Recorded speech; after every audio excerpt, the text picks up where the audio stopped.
Agora chegou a hora de adorarmos juntos, através dos dízimos e ofertas.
Você já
e pelos livramentos. Eu sempre gosto de pensar que Deus está no controle de tudo, que a gente não sabe o que acontece, mas que com certeza Ele está nos livrando constantemente. E a gente percebe por algumas assim, situações que você vê que Deus te livrou. Então, muito obrigado. E eu gostaria de agradecer isso a Deus pelo livramento. O segundo pedido é, eu tenho uma tia de 82 anos que se encontra na UTI neste momento.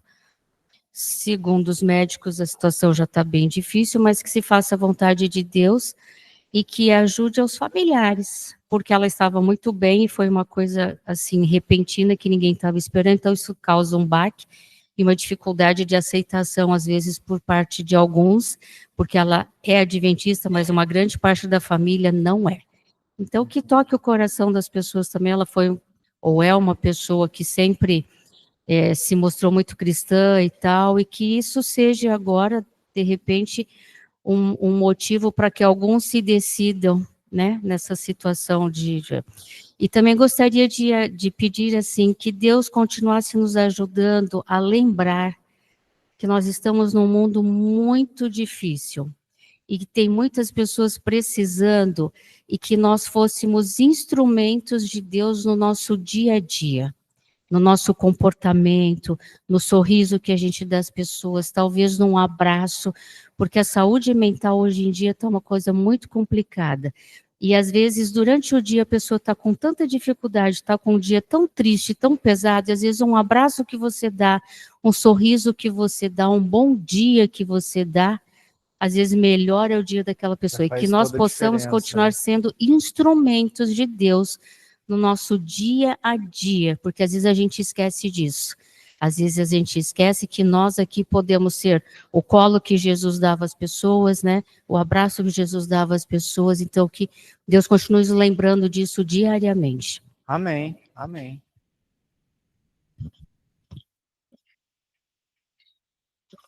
Mais algum pedido ou agradecimento aqui na classe? Eu também quero agradecer a Deus. Agora, dia 1º de outubro, fiz meus 65 anos. Já dei entrada no INSS, então estamos na fila aí. Amém. Deus abençoe e agradeço demais a Deus pela condução que Ele fez na nossa vida, pelos filhos, por todas as bênçãos que Ele nos tem dado. Amém. Mais algum pedido ou agradecimento? Na classe virtual, deixa eu ver aqui se tem algum. Se não. Bom, não havendo, irmãos, vou pedir para que vocês se coloquem de pé. E a irmã Vera irá dirigir a oração inicial. Oremos. Querido Deus e Pai, nós somos imensamente gratos pela bondade, pela misericórdia, por tudo que tem feito por nós até o dia de hoje. Agradecemos pelo privilégio de estarmos aqui reunidos como irmãos em comunhão contigo, para aprendermos um pouco mais de ti. Pai querido, nós pedimos que o Senhor nos capacite para que possamos ajudar aquelas pessoas que estão ao nosso redor, sedentos da palavra de Deus. Para isso, nós também pedimos que nos ajude, para que possamos amar, estudar a Tua palavra, orar constantemente, para que possamos ser fortalecidos e ajudar ao nosso próximo. Pai, o Senhor conhece o coração de cada um. Nós sabemos que o Senhor tem acompanhado os pedidos que aqui foram levantados. Nós pedimos, Senhor, que tenha misericórdia de cada um, de cada pessoa que sofre no leito de dor. Tenha misericórdia daqueles que sofrem por problemas emocionais. O Senhor conhece, o Senhor acompanha cada caso. E que sempre, sempre seja feita a Tua vontade. E que nós possamos aceitar sempre a Tua vontade e confiar que o Senhor sempre deseja o nosso melhor. Pai querido, agora nós pedimos que o Senhor abençoe o professor que irá expor a palavra, o estudo da lição, e que com isso nós possamos aprender cada vez mais de Ti e nos prepararmos para a vida eterna. Nós pedimos estas bênçãos em nome por amor de Jesus. Amém.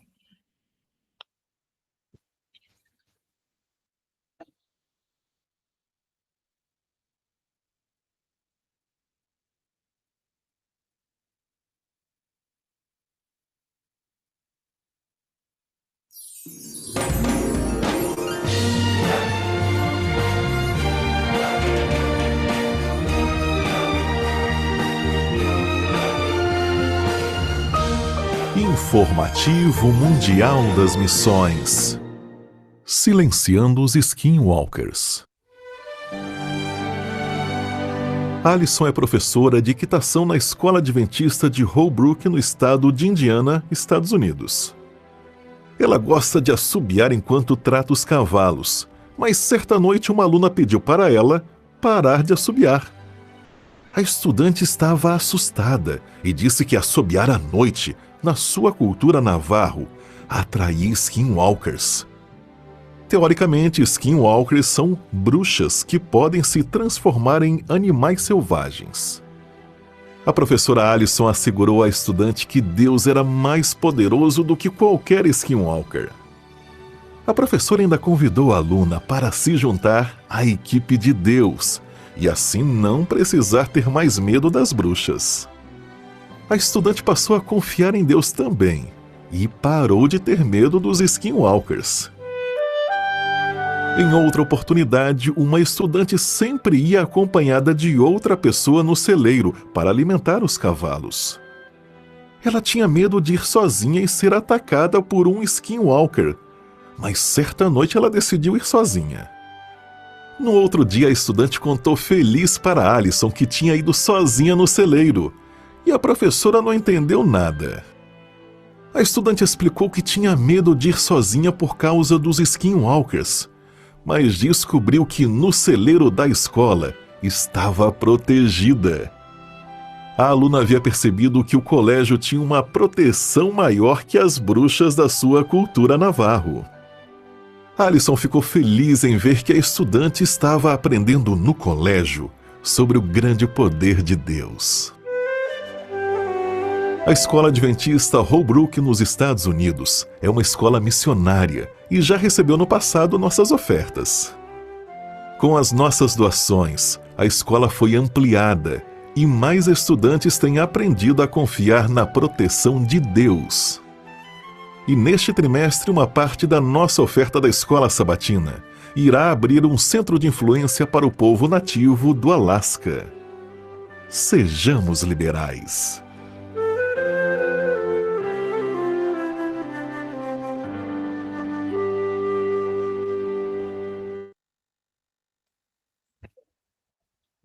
Antes de passarmos para a recapitulação da lição, os recadinhos. Hoje, às 16h30, teremos a gravação da lição 8, tá, irmãos? Às 16h30. E às 17h, a programação do Nada a Ver normal. Agora, eu gostaria também de agradecer ao pastor Nizam por ter aceito o convite aí de última hora para nos prestigiar aí com a lição. Pastor, é contigo a partir de agora.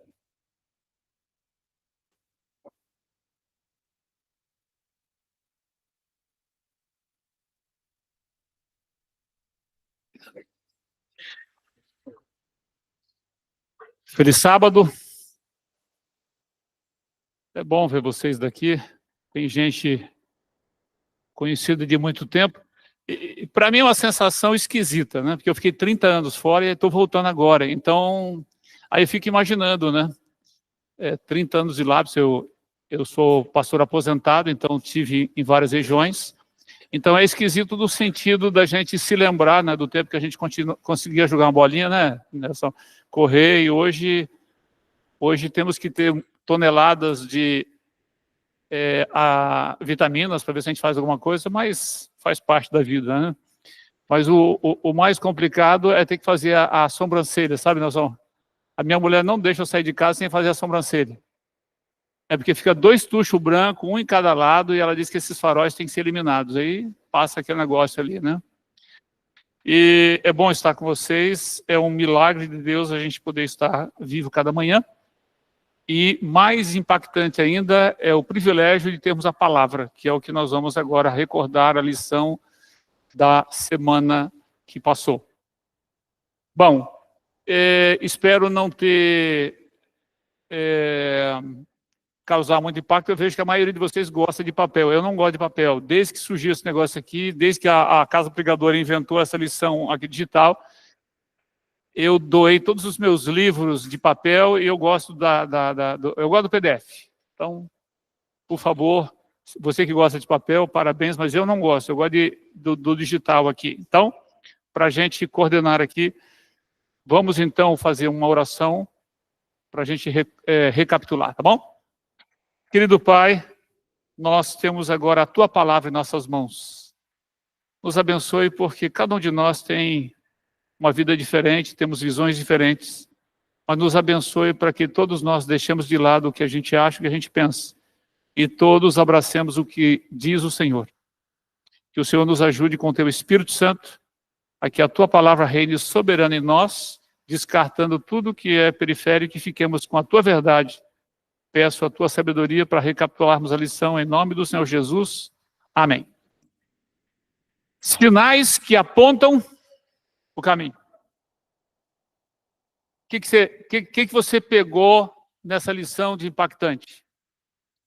A linguagem que se utiliza na Bíblia, ela é muito parecida com a linguagem que a gente usa no dia a dia, ainda que seja um povo diferente. Por isso que muitas vezes você está falando assim e a esposa não entende.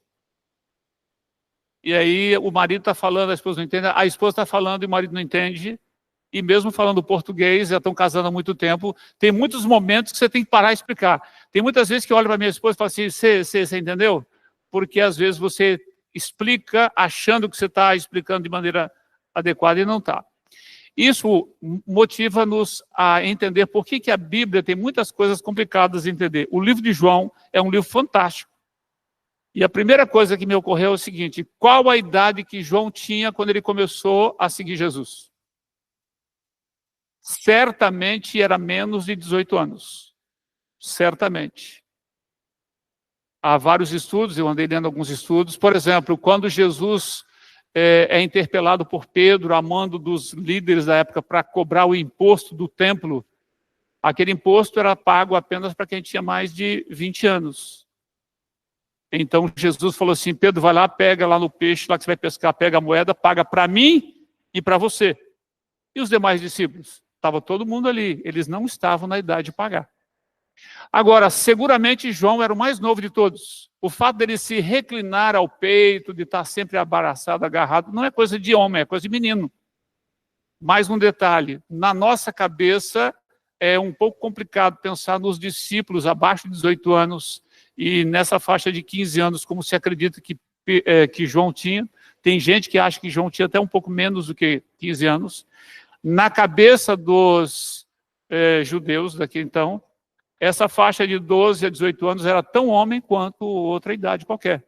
Nós temos essa diferencial. Não, poxa, é um menino, o cara está lá fazendo a cabeça da molecada. Não, era exatamente essa a ideia deles. Entre de 12 até 30 anos, a criança estava liberada, não só liberada, quanto ela estava incentivada pela sociedade, pelos pais, para seguir um rabi e poder, então, se estruturar e aprender.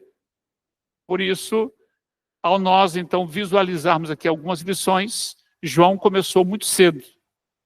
Para mim, isso é muito impactante, porque João captou a ideia. Quanto mais cedo você começa a seguir Jesus, menos preconceito, menos coisa você tem que derrubar.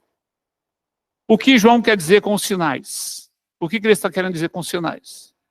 O que são sinais? Aqui você viu na lição que tem essa questão de grego e hebraico, compartilho com o pastor Aguinaldo, esse negócio de grego e hebraico. Quando eu estudei, eu não achava nem um pouco interessante, mas eu tenho que confessar que eu mudei de ideia. Sempre procuro dar uma olhada, porque há muitas coisas interessantes, e você olhar a palavra lá no original, te dá uma abertura muito grande. O que você aprendeu lá? Eu quero dividir um pouco a lição aqui, não quero falar muito sozinho, não. Vai lá, quem quer dizer aqui? Sinais, o que significa esses sinais? Milagres. E o que tem a ver fazer milagres com acreditar?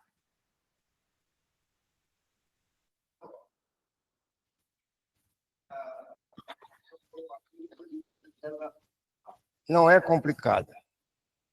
O problema é que nós, quando entramos no regime de religião, nós apenas escutamos, ouvimos, lemos e ali acabou. Só que a Bíblia, se você não estudar versículo por versículo, capítulo por capítulo, e não colocar a entender, você não vai aprender nunca. Nós sempre ficamos em dúvida. O senhor falou de João. João era um camarada que ele tinha aquela coisa com Deus de dizer a verdade, ele não recuava. Então, nós, como cristãos, nós temos que pregar a verdade, não ter medo. E quando você fala a verdade, você é discriminado. Isso é em todo canto, em religião e tudo. Isso aconteceu comigo. Então, o que eu quero dizer é o seguinte, quando eu comecei a entrar na igreja, eu sou ancião ordenado, e comecei a estudar as profecias. E tem uns livros na Bíblia que são proféticos e tem os que do dia a dia das pessoas, como Salomão e outros, Davi. Já Jeremias é profético.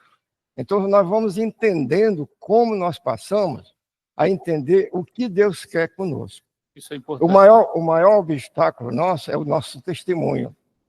E muitos de nós não damos os testemunhos. Eu aprendi o seguinte: dou aonde doer, mas em casa, no meu trabalho, aonde eu estiver, é eu e Deus, e ninguém mexe. Porque se nós tirarmos esse tipo de coisas da nossa vida, nós vamos ser mais um. Então nós temos que ser um cristão correto, completo, né? O testemunho, tanto em casa, como eu conheci pessoas que passavam a lição, dava um sermão que era uma verdadeira beleza, aí, mas fumava, batia na mulher, quer dizer, tudo isso aí tinha esse tipo de coisa. Então você vai descobrindo como é o cristianismo. As pessoas estão na igreja por um objetivo, mas nós temos que procurar a salvação. No meu entender é isso. Você tem que procurar a salvação, e a salvação é individual. Ela não é em conjunto. Muito bom o senhor falar de objetivo, né? Qual o objetivo de João para escrever? Sinais são indicativos. Quando você está andando de carro e você vê uma seta à direita, você fala curva fechada à direita. O sinal não é a curva fechada, mas o sinal é um indicativo. Então, Cristo agiu através de milagres para mostrar sinais. Os milagres sinalizavam a ele a autoridade que ele tinha. Então, esse é o ponto da diferenciação do milagre. O milagre em si é um sinal? Sim, ele pode ser um sinal revertendo, mostrando a autoridade de quem fez aquilo, tá certo? E o milagre é a ação em si. É assim que eu entendi. Muito bom. Eu acho que, por exemplo, quando Deus, envia Cristo, e uma das portas de entrada para a pregação do evangelho foi os sinais. Para quê? Para que através dos sinais pudesse surgir oportunidades, muitos que começaram a acreditar, seguir a Cristo, e através daquelas oportunidades, Cristo então começar a pregar o evangelho. Entendeu? Os sinais foi uma abertura para que Cristo começasse o trabalho missionário dele. Uma abertura para ele começar. Irmão? O Antigo Testamento apresenta várias profecias messiânicas. E nessas profecias, elas apresentam que o Messias operaria tais sinais. E agora, quando Jesus começa a realizar aqueles sinais, as pessoas puderam fazer um link da promessa com a realidade. E por isso eles puderam crer em Cristo e seguir a Jesus. Quando João Batista manda perguntar, Senhor, és tu ou há de vir outro? E Jesus falando, vem e me segue. E os discípulos de João seguiram Jesus durante o dia, viram todos os sinais e falou, agora vocês vão lá e falam que os cegos veem, os mudos falam, os coxos andam, que seriam os milagres que estavam preditos que o Messias realizaria. Então, por isso as pessoas puderam crer que ele de fato era o Messias, porque estavam atentas às profecias. Aqueles que não estavam antenados às profecias, viram os milagres, se admiraram, mas não desenvolveram fé. Você vê que logo na introdução da lição, o verso para memorizar, o apóstolo João, ele escreve, alguém pode ler para nós, por favor? Eu vou dar o privilégio de ler bem alto para nós aí. Jesus fez... Não este, porém, foram registrados para que vocês creiam que Jesus é o Cristo, o Filho de Deus, e para que, crendo, tenham vida em seu nome. João 20, 30, 31. Então, João estabelece aqui qual é o seu objetivo. O objetivo de escrever o livro é o seguinte: para que você veja os sinais e creia que Jesus é o Messias prometido. Deus, ele se impôs a si próprio uma tarefa realmente inglória e complicadíssima: revelar-se ao ser humano através de o seu nascimento complicado, porque como um ser humano, e Deus na sua infinitude vem aqui na finitude. Então, muito complicado para o ser humano olhar para aquele homem andando do mesmo jeito que todos eles andavam, aquele homem parecido com eles em tudo, e pior ainda, o mais pobre de todos, bem ali da ralé, se a gente pode colocar, porque Jesus era sofredor. E aí, como Deus vende o seu peixe para mostrar para as pessoas que ele é o Messias prometido. Essa é a complicação da coisa. Uma ilustração aqui. O doutor Elmer já está aqui há muito tempo. Quando ele começou como médico, ele precisou de sinais, ele se formou e aí começou. Na medida que vocês foram vendo pessoas sendo tratadas e a coisa foi crescendo, hoje, qual a preocupação que o doutor Elmer tem? Nenhuma. Todo mundo sabe, se quer ir lá, gasta, vai com ele. Agora, ao Deus se revelar e construir isso, é isso que João está querendo colocar na nossa cabeça. Abra a sua cabeça para os sinais, leia a Bíblia para você chegar à conclusão. Por quê? Porque o próprio Jesus disse o seguinte: eu sou o caminho, a verdade e a vida, e ninguém vem ao Pai se não for através de mim. Então, o objetivo do livro de João é que a gente veja esses sinais e creia que Jesus é o Messias prometido, ele é o Salvador, ele é o único que pode tirar a gente dessa miséria do pecado e levar para a eternidade. Essa é a síntese. Vamos lá, então. O casamento em Caná. Por que começou lá no casamento? Quando nós lemos a Bíblia, aprenda uma coisa, anote, aonde você quiser, bota na sua cabeça o seguinte: Deus nunca dá um ponto sem nó. Não sei se você conhece essa expressão, mas Deus nunca faz nada por acaso. Na Bíblia não tem nada aleatório, tudo é devidamente programado por Deus. As sequências, as palavras, aquilo que não parece lógica nenhuma para nós, tem a lógica divina. Quando Jesus começou o seu ministério, logo no casamento, aí você tem que fazer a ligação com os demais textos da Bíblia. Deixa eu abrir aqui um parênteses. Para você realmente se apaixonar pela Bíblia, você tem que começar a olhar ela como ela é mesmo. Primeiro, ela narra, e aí os links que existem na Bíblia é um negócio fantástico. É um negócio fantástico. Ao você estar lendo uma coisa, por exemplo, você está lendo o Novo Testamento, e Jesus fala assim: olha, não foi assim no princípio que Deus fez. Ou ele diz, foi assim que Deus fez no princípio, homem, macho e fêmea e tudo mais. Então você vê que o tempo todo a Bíblia está linkando assuntos, e alguém fez ali uma projeção de não sei quantos mil ligações a cada momento que você vê. Então é uma teia que você não tem como fugir. E quando Jesus começa o seu ministério em Caná da Galileia, no casamento, a primeira coisa que ele está dando a mensagem é: respeitem o casamento.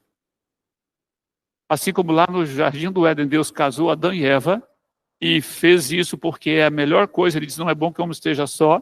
Ele foi prestigiar o casamento para passar a mensagem. E aqui eu abro um parênteses, né?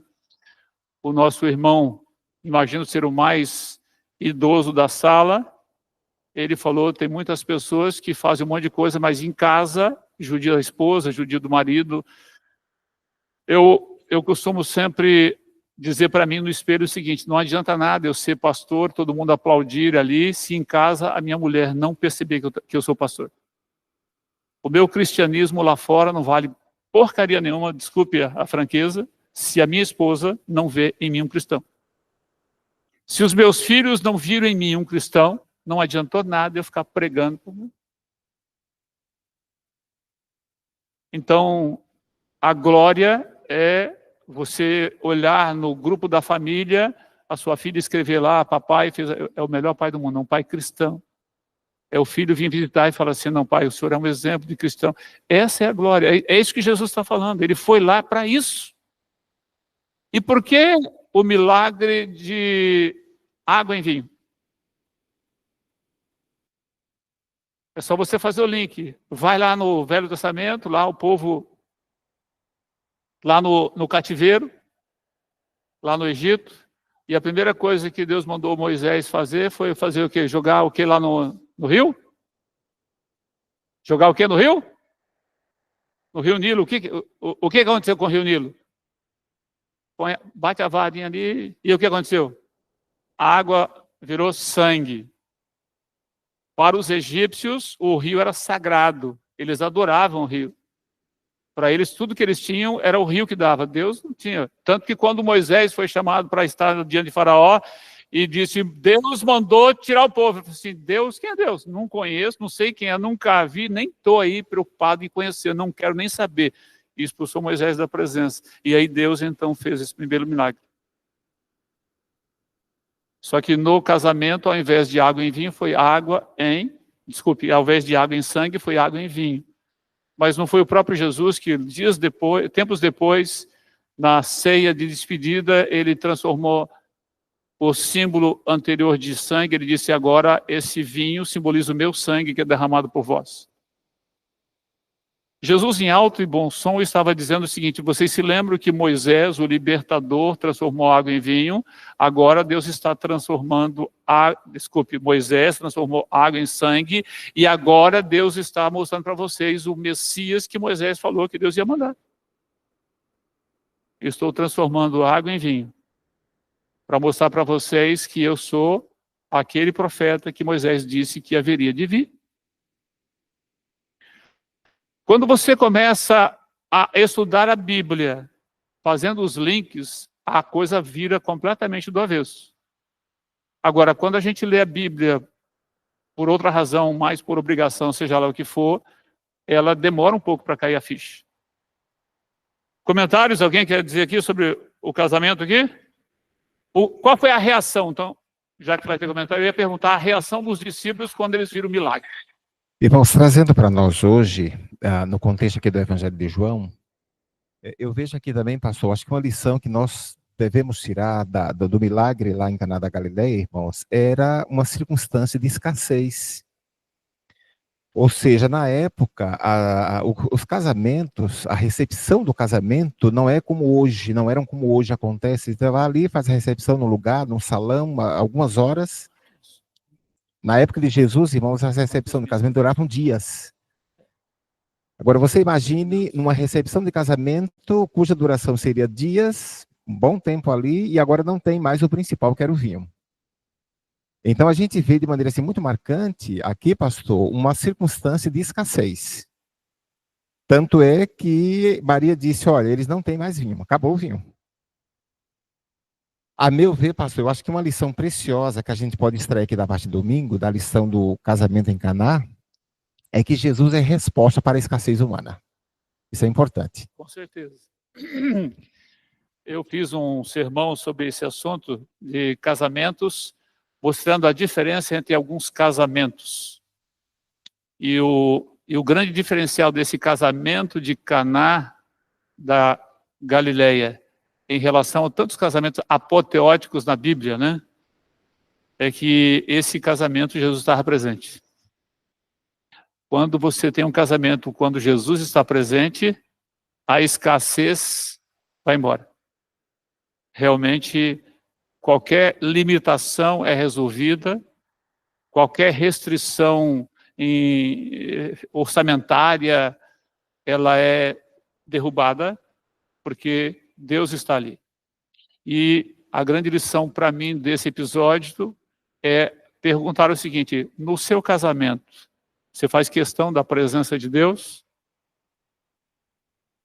Se no seu casamento, quer você esteja começando a vida agora, quer você já esteja casado há um bom tempo, aprenda uma coisa, Se Deus não estiver, se Jesus não estiver no seu casamento, o trem vai estar tenso. Eu me lembro agora de um irmão, ele ficou casado 20 e poucos anos, o casamento acabou, viu?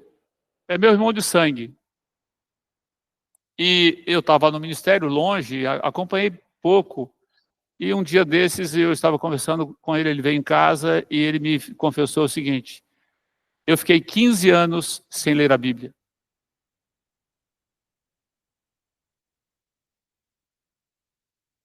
Então, na hora que ele disse que ficou 15 anos sem ler a Bíblia, ele mesmo disse: esse foi o fator motivador para o meu casamento acabar. Estou corrigindo isso na minha vida com Deus, agora sem a esposa. Corrigindo de ter a minha ligação. Então, queridos, quando Jesus começou o seu ministério e foi a Caná da Galileia nesse casamento, a lição que cada um tem que trazer para si próprio é a seguinte: você está colocando Jesus no centro da sua vida? Se você não estava, comece hoje, você vai ver o tremendo milagre. Eu me lembro de um outro casamento, uma outra pessoa, eu cheguei, eu não estava programado para visitar, já era 10 horas da noite, mas eu passei em frente e vi a luz da casa daquele irmão acesa. E eu encostei o carro, bati, eles abriram e na garagem ele já estava com as malas para ir embora. E aí eu fui informado de que o casamento acabou e ela mandou ele ir embora. E nós sentamos ali, conversamos um pouco, orei muito a Deus e dei um desafio para a esposa dele, para eles, escrita: antes de ir embora, por que vocês não fazem um acordo com Deus? Seguinte, comecem a colocar Jesus na vida de vocês. Você não vai cobrar nada dela, que ela se aceite, nem você cobrar nada dele que mude. Vocês vão fazer aí um período de experimento de colocar Jesus em primeiro lugar. Tá bom, pastor, vamos fazer isso. Eu tenho que dar a notícia alegre, já faz várias décadas, e eles continuam casados até hoje, e pela graça de Deus conseguiram criar os seus filhos, que hoje são pessoas representativas. Então, coloque Jesus no centro da sua vida. É isso que funciona.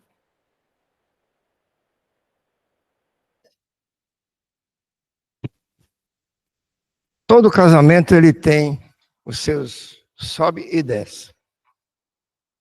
Eu passei 63 anos só com uma mulher.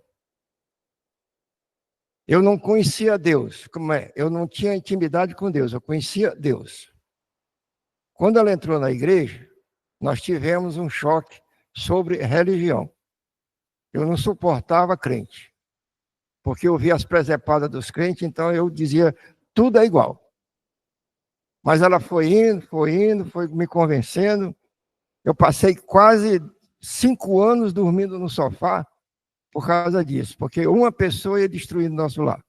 Que eu não podia mais dormir na cama que ela dormia, porque ela era cristã e eu não. Mas assim mesmo eu aceitei. Se eu for contar minha história aqui, ela é bem comprida, mas é só para aproveitar o seu raciocínio.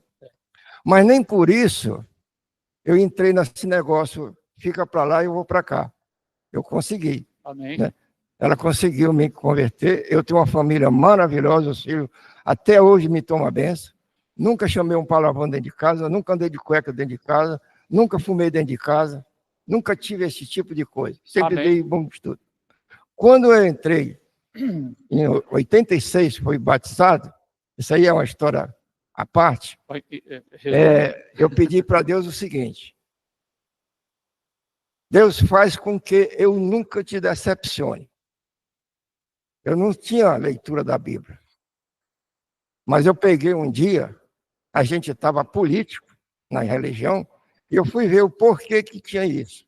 Aí eu fui descobrindo. Aí depois que eu me batizei, eu fiz um estudo da Bíblia. A minha Bíblia ela tem um rodapé. Aí tem uma palavra que eu achava e dizia assim, mas Deus quer isso?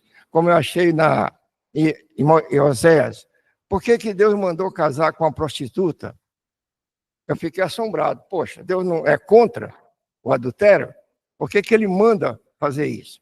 Aí eu fui descobrindo o porquê, tem um motivo, né? Então eu digo o seguinte, o casamento ele tem os seus altos e baixos, mas eu acho que sempre nós temos aquele negócio, apontar o dedo que tem um culpado. E nós não podemos fazer isso. Um religioso, como eu vejo muitos religiosos deixar a sua esposa, e tem outra coisa. Eu também descobri, porque tem lá Se você deixa a mulher ou o marido no divórcio e tem um vivo, o que casar está cometendo adultério. E o que eu mais vejo isso na igreja, a mulher tá viva, casa de novo, o marido está... O importante é que você experimentou na sua vida que Jesus entrando no seu Exatamente. casamento muda tudo. O resto não interessa. Isso é importante. Isso é importante. Porque se você não tem a ligação com Deus, aí, meu amigo, pode esquecer. Obrigado pela atenção. Obrigado, irmão. Outro ponto importante aqui é o seguinte: afinal de contas, Jesus transformou a água em suco de uva ou água em vinho? Compreende? A palavra vinho na Bíblia, né, você viu aí na lição, é a mesma para suco de uva. E não dê nó na sua cabeça, porque em português também é muito complicado. Quantos gostam? Hoje eu chupei manga e fiquei preocupado com a manga, né? Você sabe que em português tem algumas palavras e é complicado, né? Você chupar manga e ao mesmo tempo não sujar a manga, né? Então é complicado. E na linguagem que a Bíblia foi escrita, o vernáculo ali é o mesmo. Pelo contexto, você vai saber que, pela proibição que Deus faz de você usar vinho, automaticamente Jesus não iria agora transformar a água em vinho fermentado. Ok? Vamos então, agora, o segundo sinal. Qual foi o segundo sinal?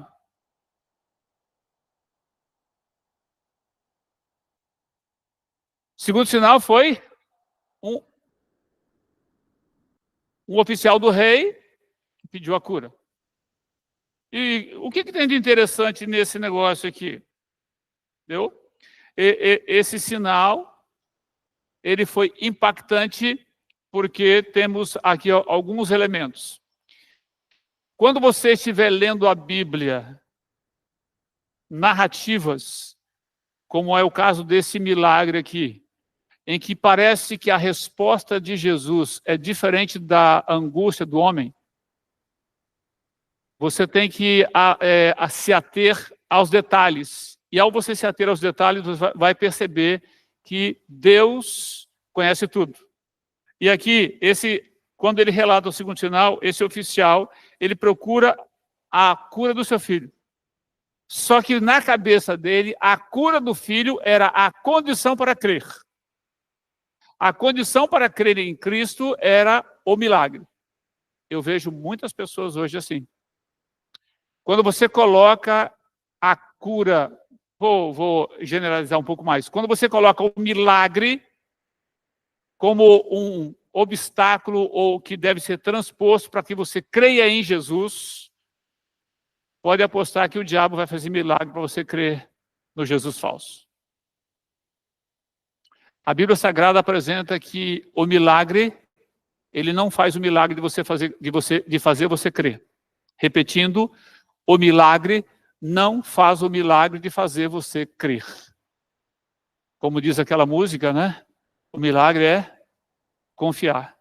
Aquela música da Laura Morena. Você tem que botar o pé na água e é você crer e acreditar que é um milagre. O milagre é você crer. E esse homem, ele tinha essa dificuldade. Por isso, Cristo leu no coração dele que ele estava tentando comprar Jesus. Faz o milagre que eu creio em você. Você se lembra quando Jesus foi levado a Herodes no seu julgamento? Pilatos falou assim, bom, já que é da Galileia, vai para Herodes. Chegou lá, Herodes ficou feliz porque Herodes queria. E Herodes trouxe um monte de coxo aleijado, um monte de doente. Falou assim, Jesus, cura esse pessoal aqui, que daí eu vou crer. Todo mundo vai crer e a gente vai te inocentar, você já vai sair daqui livre. E a Bíblia Sagrada diz que Jesus fez o quê? Nada. Não abriu a boca, não disse nada. E por causa do silêncio dele, Herodes ficou muito irado, muito... E judiou de Jesus e mandou ele embora para Pilatos para ser crucificado. É muito perigoso quando você e eu colocamos a vida espiritual baseada em, Senhor, se o Senhor me der isso, Senhor, eu estou precisando desse negócio aqui, Senhor, ajuda nisso aqui, ajuda naquilo. Quando você estabelece milagre você está indo numa problemática muito grave. E Jesus, então, corrigiu esse rapaz aqui, esse senhor, né? E ele corrigiu. Porque a lição diz assim, é importante reconhecer que os milagres por si só não provam que Jesus é o Messias. Só o milagre não prova. Vai lá, irmã, depois a gente continua. Fazendo um paralelo, a gente percebe que o tempo todo Cristo está trabalhando com os nossos corações. Desde lá do passado de Herodes, vendo de Faraó, vendo todos esses fatos, vendo a água transformada em sangue, não creu.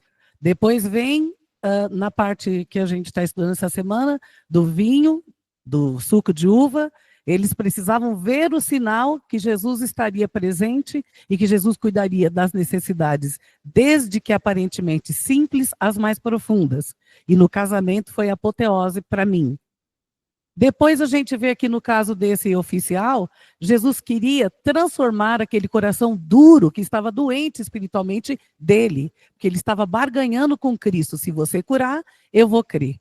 Depois a gente vai para os fariseus e também a mesma coisa, corações endurecidos. Aí a gente vem hoje para nós. Muitas vezes eu também me vejo, será que realmente eu vou ver um sinal? Às vezes a gente fica brincando de testar se Deus é Deus, e isso é um perigo. A gente ficar fazendo esses testes, porque o tempo todo nós precisamos estar buscando sentido e propósito, que é o que a lição fala. E o tempo todo a gente precisa ver para crer, aquela frase famosa, como aconteceu também com os discípulos no caminho de Emaús. A gente não consegue ver pela fé e crer pela fé. A gente precisa ver sinais. E isso tem a ver com o nosso coração. O quanto o nosso coração está mais próximo, mais íntimo com Deus, com Jesus, ou o quanto está distante, endurecido. E essa lição, ela trouxe essa reflexão. Eu preciso o tempo todo estar vendo sinal para crer que Deus é Deus, sendo que o maior sinal já sou eu estar viva aqui, sentada, respirando. Então a gente tem que pedir para Deus ter misericórdia do nosso coração e fazer aquela oração de Ezequiel, dar um novo coração. Transforma o meu coração, né? Para com que eu creia pelos olhos da fé, não pelos olhos da carne. É verdade. Então, para esclarecer um pouco mais, em João 4, 46, quando o homem pede o milagre, ele diz assim no verso 47, quando ouviu dizer que Jesus tinha vindo da Judeia para a Galileia, foi até ele e pediu que fosse curar o seu filho que estava morrendo. A resposta de Jesus parece que não tem nada a ver, parece que Jesus está sendo assim um pouco insensível com esse rapaz, com esse irmão. E ele diz assim, se vocês não virem sinais e prodígios, de modo nenhum crereis. Então, você tem que anexar a resposta de Jesus com aquilo que ele está vendo que você não está vendo. E Jesus viu que aquele homem estava dependendo dos sinais. Ellen White comenta esse texto aqui dizendo que naquele momento que Jesus falou, se você não vir sinal, não crê, acendeu uma luz no coração daquele homem. E aquele homem viu a burrice que ele estava fazendo. Ele disse, puxa vida, agora o meu filho vai morrer se eu não abrir o coração. E aí Jesus disse, vai que o seu filho está curado. E o homem foi para casa? Não. Ele ficou tranquilo. Falou, não, se ele falou, está tudo bem. Gente, a questão toda na Bíblia é dita o seguinte, são oportunidades que você chega, pega ou larga. O tempo todo na Bíblia é a oportunidade. E para mim, para você também. Então não fique dormindo, não, porque quando se apresenta Jesus diante de você, é aquele momento, ele fala assim, abra o seu coração não para só os sinais, abra o seu coração para as mensagens. E aquele oficial, então, ele creu, porque Jesus tinha lido o coração dele, e ele falou assim, eu vou descansar na promessa. Ele descansou, quando ele foi para casa, ele perguntou, e Jesus tinha curado exatamente naquele horário que ele tinha falado. Imagine, e é isso que você tem que agora imaginar, o testemunho desse oficial que ele dava para todos os vizinhos, para todo mundo que ele encontrava a respeito da messianidade de Cristo Jesus. Compreende? É nesse patamar que Deus quer que a gente chegue, tá? Agora vamos para o milagre junto ao tanque de Betesda. 1º de outubro. Quantos minutos, né? Meu bem, marca 15 minutos para mim e vai a cada 5 me dando um toque para a gente não passar muito tempo. Então aqui o milagre junto ao tanque de Betesda. Esse daqui é mais um episódio, né, daquela, entre aspas, indelicadeza de Jesus, né? Havia uma crendice naquele tempo de que o anjo via lá e mexia na água, e quem tivesse o privilégio de entrar primeiro naquela água, ele era curado. Mas em nenhum momento você lê na Bíblia dizendo que havia uma crendice. João não diz, havia uma crendice. Ele só diz o seguinte, como é que ele coloca o texto? Ele coloca o texto dizendo o seguinte, e o anjo mexia na água e tudo mais. Você tem que se lembrar o seguinte, a Bíblia Sagrada, ela relata muitas vezes os fatos sem rotular. Isso daqui é o que Deus fala que é, isso aqui é as pessoas. Por quê? Porque Deus está lidando com pessoas que Ele quer que ajam com o seu livre-arbítrio, e Deus está lidando com pessoas que têm inteligência, que têm cérebro, e Deus quer que a gente use o cérebro. É exatamente isso daqui. Por quê? A base toda da Bíblia em relação a nós, o trato de Deus conosco, chama-se livre-arbítrio. Se Deus chegasse e colocasse o pacote fechado e dizer assim, é isso daqui, nós seríamos tudo marionete. Então a Bíblia relata os fatos e você tem que correr atrás. Como a gente falou do vinho, você fala assim, bom, se Deus criou o suco da uva e Ele diz que não é para beber o vinho fermentado, então isso aqui não é vinho. Então nesse caso aqui, Jesus chega diante desse homem e diz assim, você quer ser curado? Não é uma pergunta meio complicada, porque o homem estava ali, coitado. Quantos anos ele estava ali? 38. E ele estava fazendo o que ali? Me lembra aquele cego, né? Jesus falou, o que você quer? Eu quero ver, ué. Parece óbvio, né? Mas quando você começa... Imagine hoje, você está aí doente, uma doença bem complicada, e você está aposentado pelo INSS, ganha uma boa grana ali, e aparece Jesus e diz assim, o que você está querendo? Porque no momento que eu curar você, o INSS vai saber que você não está mais inválido e agora você vai ter que trabalhar, você não vai mais receber essa pensão aí por invalidez. É isso mesmo que você quer? Pois não.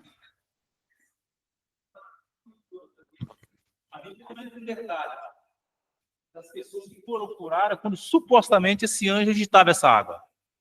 Jesus também não entra em detalhe com relação a isso, e são perguntas que às vezes as pessoas fazem.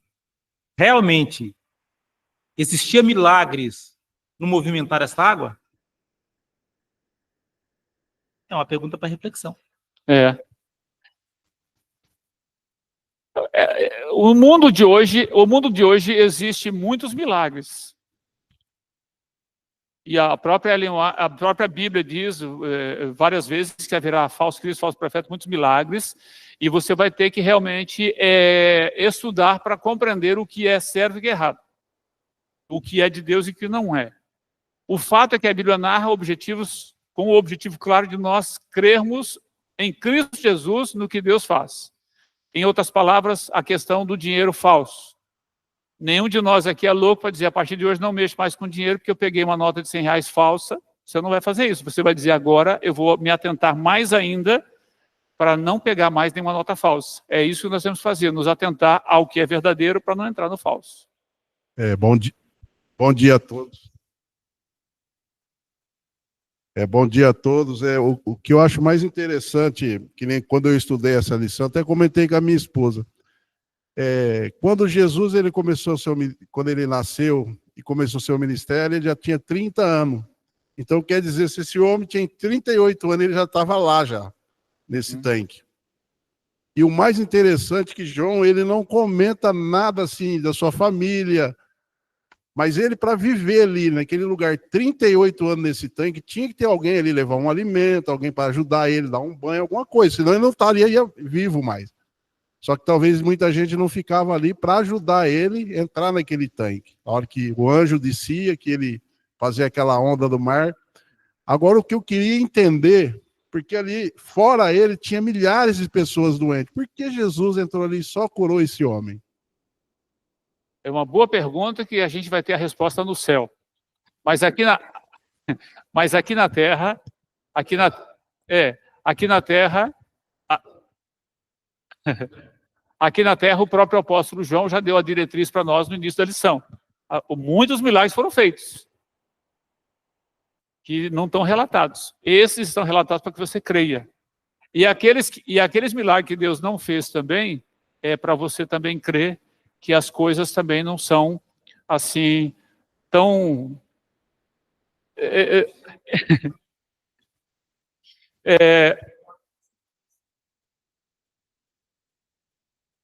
Um acidente de carro, não quebrei um osso.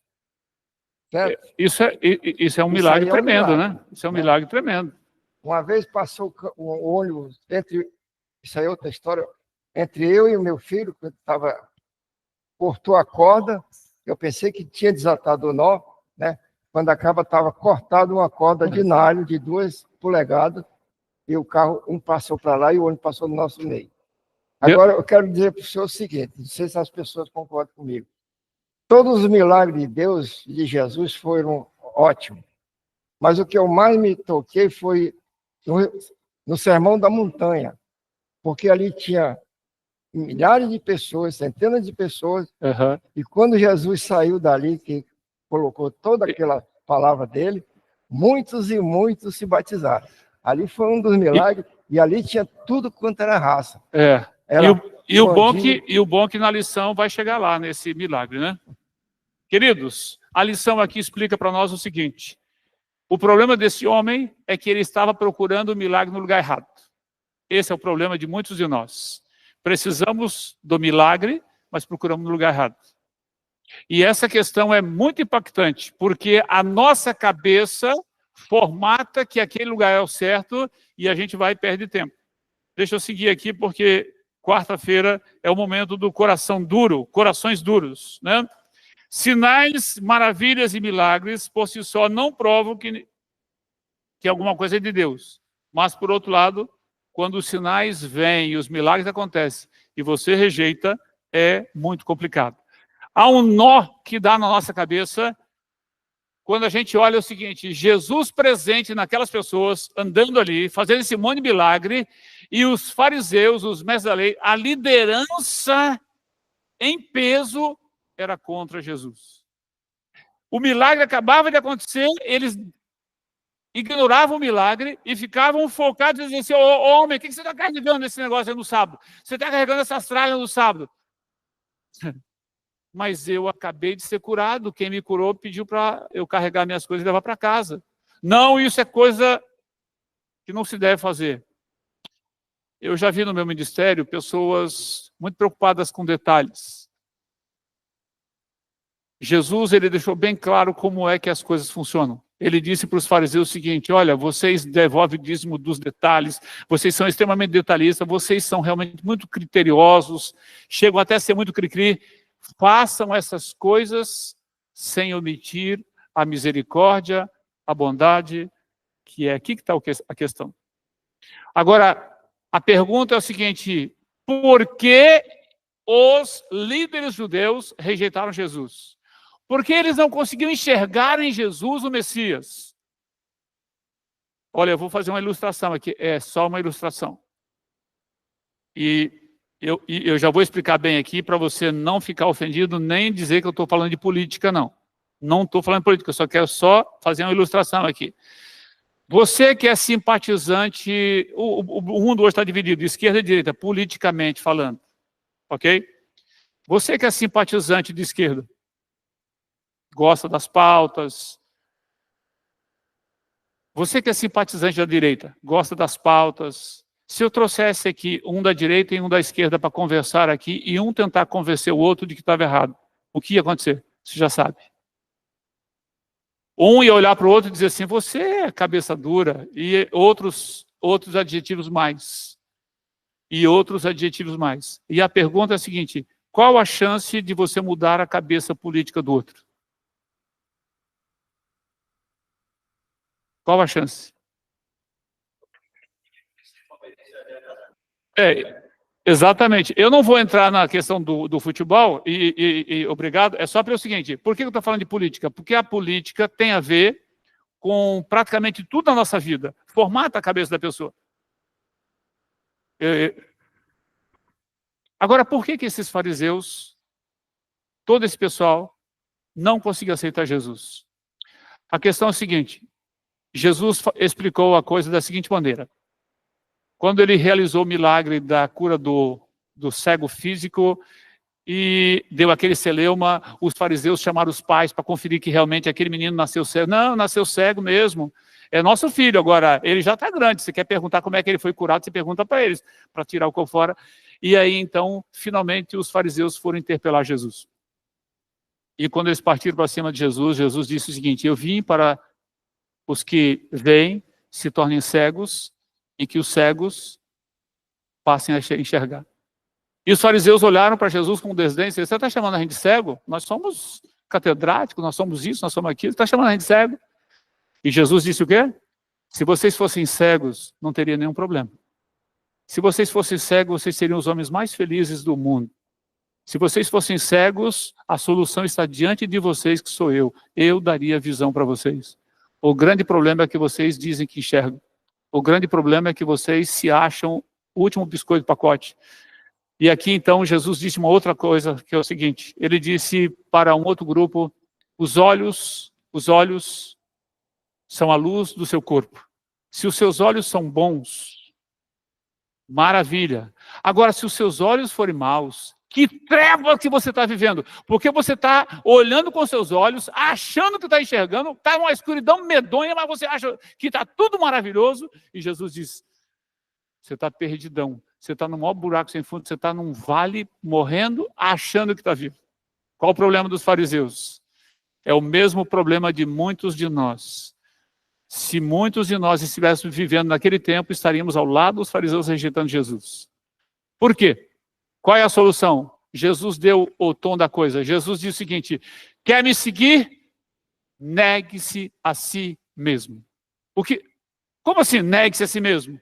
Tire fora o que você acha que é.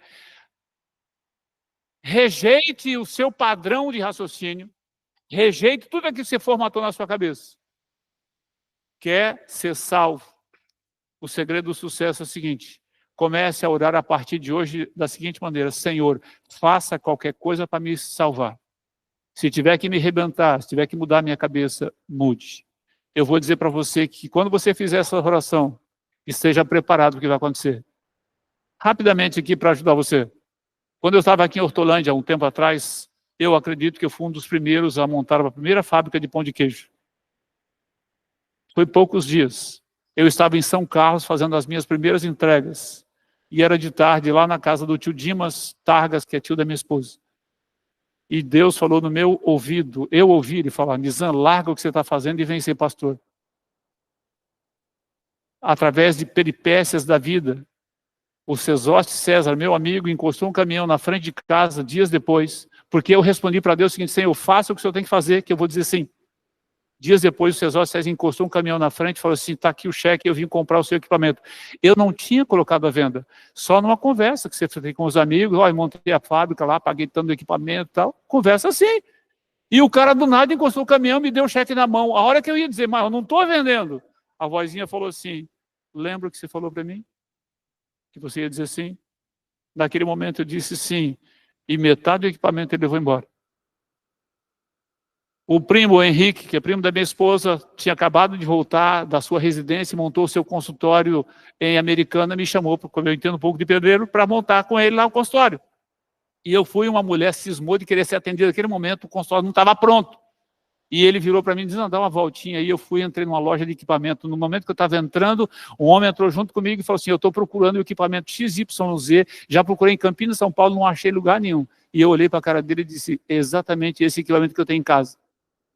Eu entrei no carro de um estranho que me pegou um carro especial lá, e ele me pagou na frente da minha casa, levou o equipamento que ele nunca viu funcionar. Cara, irmãos, tem um monte de histórias para dizer para você o seguinte, Deus foi mudando a minha cabeça o tempo todo. Deus, o único jeito que você tem de aceitar Jesus é dizer, Senhor, muda a minha cabeça. Porque para eu pensar do jeito normal, a coisa vai virar. Os fariseus mantiveram o seu pensamento de que a política era daquele jeito, de que era daquele jeito que eles tinham formatado, de que as coisas eram daquele jeito, que não tinha como mudar, era daquele jeito. E o jeito deles não tinha nada a ver com o Messias. Não combinava, não tinha como Por isso, eles tomaram a opção de dizer o seguinte: vamos queimar esse cara, vamos matar esse cara, porque ele não está afinado conosco. E eu termino dizendo o seguinte: se eu e você não decidirmos a partir de hoje, Senhor, muda a minha cabeça, nós vamos crucificar Jesus de novo. Nós vamos estar juntos ali, vamos queimar esse cara porque não faz parte do pacote. E eu termino dizendo que Deus abençoe a cada um de nós para tomarmos essa decisão agora. Senhor, muda a minha cabeça. Vamos orar?